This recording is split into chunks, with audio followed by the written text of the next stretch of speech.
Good evening, students. Myself, Dr. Arun Goyal, Assistant Professor, Government College, Rajgarh, Alwar.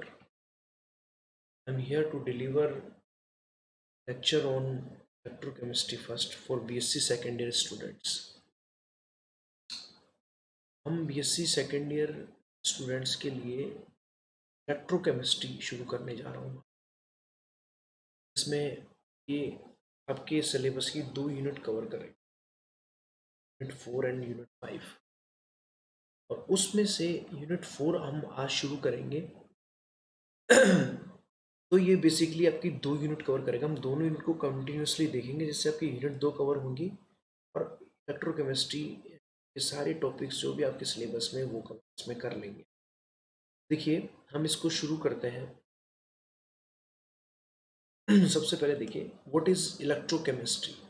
Electrochemistry क्या है? The branch of chemistry which deals with the relationship in between chemical energy, electrical energy, and how one can be converted into one another is called electrochemistry। मतलब क्या है कि इस electrochemistry physical chemistry की वो branch है जिसमें हम केमिकल एनर्जी को इलेक्ट्रिकल एनर्जी में, या मैं कह दूं रासायनिक ऊर्जा को वैद्युत ऊर्जा में, या वैद्युत ऊर्जा को रासायनिक ऊर्जा में किस प्रकार से परिवर्तित कर सकते हैं, उसको हम इस केमिस्ट्री की ब्रांच में पढ़ते हैं। बेसिकली देखिए, इसको हम शुरू करते हैं सेल से कि व्हाट इज एन सेल। देखिए, आप देख सकते हैं ये डेफिनेशन यहाँ पे लिख रखी है, आपको उसको मैंने हिंदी में बोल के बता दिया। कुछ स्टूडेंट्स को इंग्लिश में थोड़ा प्रॉब्लम है, इसलिए मैंने सोचा कि इसको थोड़ा एक बार ट्रांसलेट कर। अब देखिए कि सबसे पहले इस इलेक्ट्रोकेमिस्ट्री को पढ़ने के लिए सबसे इम्पॉर्टेंट है कि इसके सेल के बारे में हम डिस्कशन करें कि व्हाट इज सेल। सेल क्या होता है? सेल का मतलब होता है cell is an electrochemical device.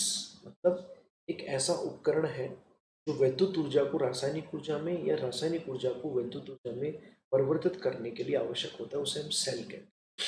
देखिए, बेसिकली हम यहाँ पे दो बात कर रहे हैं, एक तो वैद्युत ऊर्जा इलेक्ट्रिकल एनर्जी और एक केमिकल एनर्जी। यहाँ पे हम दो टाइप के सेल पढ़ेंगे, आपके सामने है इलेक्ट्रोलाइटिक सेल और एक है गैल्वेनिक सेल, या मैं कह दूँ इलेक्ट्रोकेमिकल सेल भी गैल्वेनिक सेल को बोलते हैं। तो इलेक्ट्रोलाइटिक सेल में तो इलेक्ट्रिकल एनर्जी को केमिकल एनर्जी में करना, वैद्युत ऊर्जा को रासायनिक ऊर्जा में करना, और गैल्वेनिक सेल में रासायनिक ऊर्जा को विद्युत ऊर्जा में कन्वर्ट। दोनों का काम ऑपोजिट है। एक विद्युत ऊर्जा को रासायनिक ऊर्जा में परिवर्तित कर रहा है और दूसरा रासायनिक ऊर्जा को वैद्युत ऊर्जा में परिवर्तित। तो देखिए, इन दोनों को ही हमें पढ़ना है। इलेक्ट्रोलाइसिस भी पढ़ना है, इलेक्ट्रोलाइटिक सेल भी पढ़ना है, और हमें गैल्वेनिक सेल भी पढ़ना है। तो सबसे पहले हम शुरू कर रहे हैं इलेक्ट्रोलाइसिस। मतलब जो प्रोसेस इलेक्ट्रोलाइटिक सेल के अंदर होती है उसे हम इलेक्ट्रोलाइसिस कहते हैं। देखिए, बेसिकली दो सेल है, इलेक्ट्रोलाइटिक सेल और इलेक्ट्रोकेमिकल सेल। इलेक्ट्रोकेमिकल सेल को ही हम गैल्वेनिक सेल कहते हैं। तो इलेक्ट्रोलाइसिस जिस सेल में होता है उस सेल को हम इलेक्ट्रोलाइटिक सेल कहते हैं। मतलब उसमें विद्युत ऊर्जा इलेक्ट्रिकल एनर्जी केमिकल एनर्जी में कन्वर्ट हो।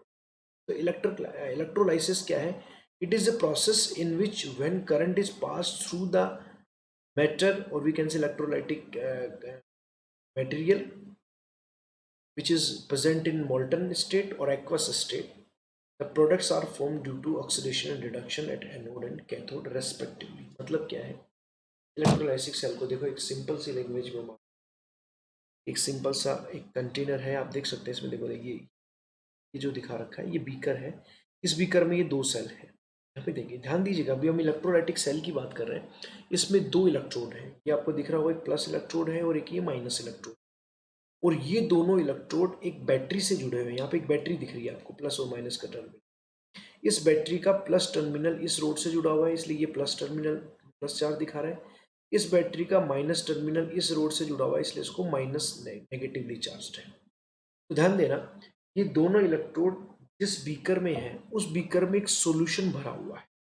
तो वो सॉल्यूशन एक इलेक्ट्रोलाइट्स का है। इलेक्ट्रोलाइट का मतलब कोई भी वैद्युत अपघट्य है। फॉर एग्जांपल, वैद्युत अपघट्य को हम कह सकते हैं जितने भी सॉल्ट होते हैं, या मैं कह दूं जैसे NaCl है, कैल्शियम क्लोराइड है, मैग्नीशियम क्लोराइड है, कैल्शियम सल्फेट है, ये जितने भी सॉल्ट हैं, ये जितने भी लवण हैं, ये किसका काम करते हैं? इलेक्ट्रोलाइट्स का काम करते हैं। इलेक्ट्रोलाइट्स का मतलब क्या होता है? जिसके अंदर दो आयन प्रेजेंट होते हैं, दो टाइप के आयन प्रेजेंट होते हैं, एक नेगेटिवली चार्ज और एक पॉजिटिवली चार्ज। जैसे कि सब लोग जानते हैं NaCl के अंदर एक Na प्लस है और दूसरा Cl माइनस है। तो उसको हमें इलेक्ट्रोलाइट का सोल्यूशन बनाना है, जिसको बीकर में डाला जाएगा। मतलब क्या है कि अब सॉल्यूशन बनाने के दो मेथड हैं, या तो आप उसको मोल्टन स्टेट में ले लीजिए, क्योंकि देखिए आयंस का फ्लो होगा तभी कंडक्टेंस मिलेगी, तभी इलेक्ट्रोलाइसिस होगा। तो आयंस का फ्लो होने के लिए लिक्विड मीडियम चाहिए, और लिक्विड मीडियम के लिए क्या चाहिए?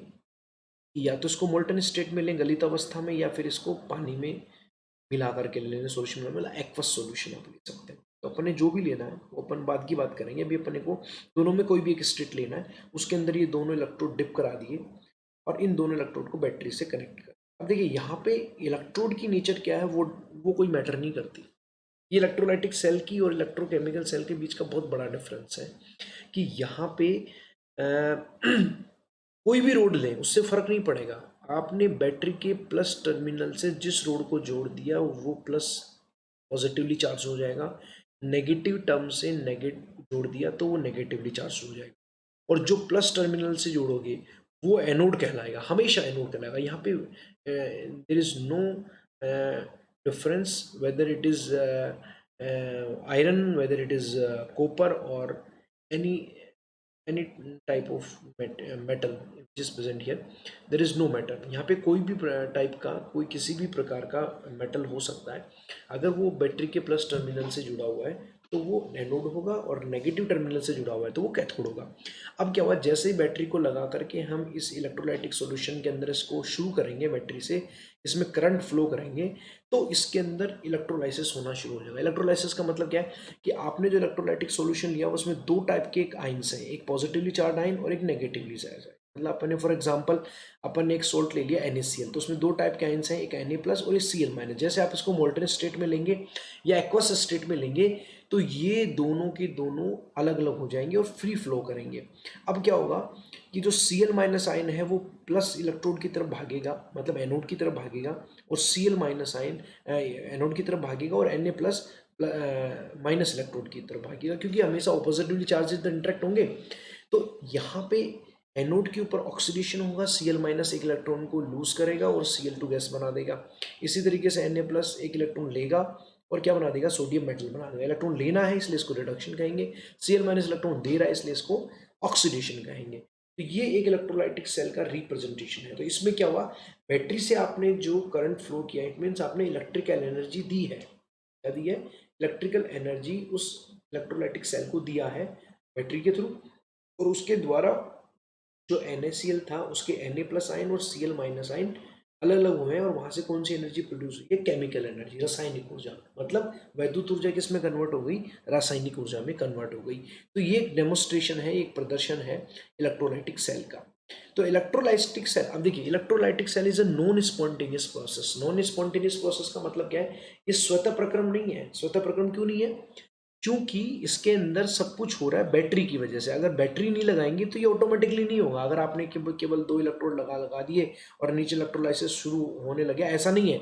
जब तक आप बैटरी से करंट फ्लो नहीं करोगे इसमें इलेक्ट्रोलाइसिस नहीं होगा। इलेक्ट्रोलाइसिस का मतलब क्या होता है कि उस विद्युत अपघट्य के प्लस आयन और माइनस आयन अलग अलग इलेक्ट्रोडों पे पहुंच रहे हैं, और मतलब क्या प्रोड्यूस हो रही है? केमिकल एनर्जी प्रोड्यूस हो रही है। तो ये प्रोसेस बैटरी की वजह से हो रहा है, तो it is moderated bye battery. So it is a non spontaneous process. जैसे कि आप जानते हैं कि जो स्पॉन्टेनियस प्रोसेस होते हैं उनके लिए डेल्टा जी नेगेटिव होता है, और जो स्पॉन्टेनियस प्रोसेस होते हैं उनके लिए डेल्टा जी नेगेटिव होता है, बट जो नॉन स्पॉन्टेनियस है उनके लिए डेल्टा जी क्या होगा? पॉजिटिव। ध्यान दीजिएगा यहाँ पे डेल्टा जी क्या आ रहा है? पॉजिटिव आ रहा है। अभी हम आगे जाके नेंसर्ट इक्वेशन पढ़ेंगे, नेंसर्ट समीकरण पढ़ेंगे, उसके अंदर ये फॉर्मूले वगैरह हम सब देखेंगे। डेल्टा जी बराबर माइनस NFE सेल किस प्रकार होता है। बट ये ध्यान रखिए कि जो स्वतः प्रक्रम होंगे उनके लिए डेल्टा जी नेगेटिव होगा, और जो अस्वतः प्रक्रम होंगे उनके लिए डेल्टा जी पॉजिटिव होगा। It is a very important point students. Next slide में देखिए कि अब हमें बात कर ली कि हमने अभी शुरू कर लिया है कि हम लोग मूड बना चुके हैं कि हमें इलेक्ट्रोलाइटिक सेल को पहले पढ़ना है। मैंने एक इलेक्ट्रोलाइटिक सेल कैसा होता है उसकी स्ट्रक्चर भी आप लोगों से डिस्कस करी और मैंने आपको ये बताया कि वहाँ पे बैटरी ही डोमिनेंट है। वहाँ पे इलेक्ट्रोड आप किसी भी रोड के लें, चाहे दोनों सेम रोड के लें, उससे भी फर्क नहीं पड़ेगा। आपने जिस टर्मिनल को बैटरी के प्लस टर्मिनल से जोड़ दिया वो एनोड बन जाएगा, जिस टर्मिनल को नेगेटिव टर्मिनल से जोड़ दिया वो कैथोड बन जाएगा। एनोड पे ऑक्सीडेशन होगा, कैथोड पे रिडक्शन। और इलेक्ट्रिकल एनर्जी जो बैटरी से निकलेगी वो किस में कन्वर्ट होगी, केमिकल एनर्जी में कन्वर्ट होगी। इसलिए इसको इलेक्ट्रोलाइसिस भी कहा जाता है। और जिस उपकरण में, जिस बीकर में इसको कराया जाता है उस उपकरण को कहते हैं इलेक्ट्रोलाइटिक सेल। ओके, अब देखिए स्टडी ऑफ इलेक्ट्रोलाइट्स, मतलब इलेक्ट्रोलाइट्स को किस तरीके से पढ़ेंगे। इसकी दो टाइप की स्टडी हम करेंगे, एक तो क्वालिटेटिव स्टडी और एक पढ़ेंगे अपन क्वांटिटेटिव स्टडी। क्वालिटेटिव का मतलब होता है गुणात्मक अध्ययन, गुणात्मक अध्ययन, और क्वांटिटेटिव का मतलब होता है मात्रात्मक अध्ययन। क्वालिटेटिव देखो बहुत इंपॉर्टेंट लाइन है ये।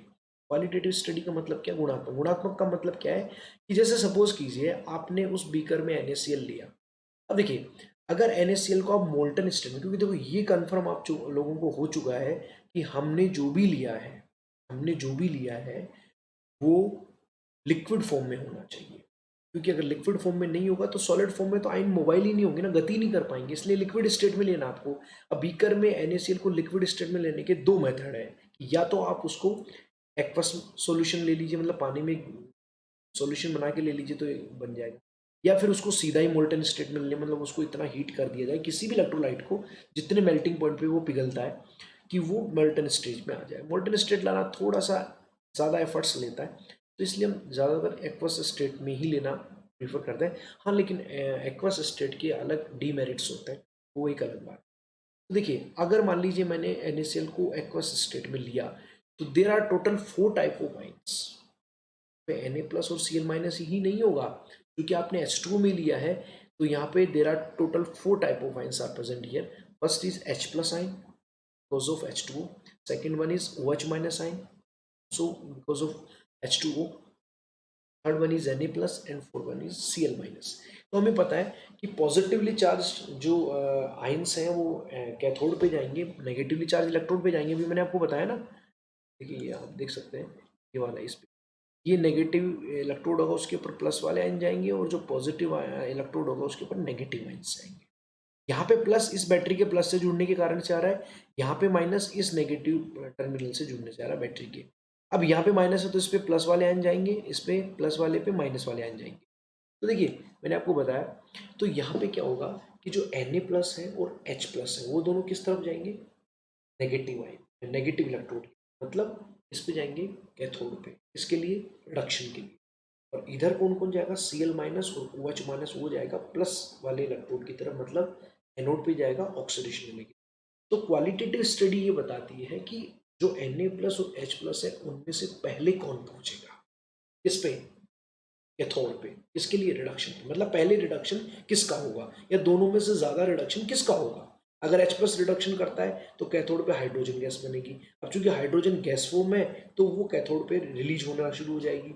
अगर Na प्लस पहले पहुंचता है दो इलेक्ट्रॉन लेकर के, Na plus plus one electron लेकर के क्या बनाएगा, सोडियम मेटल बनाएगा, तो वो वहां पे जाके चिपक जाएगा, वो सॉलिड स्टेट में है।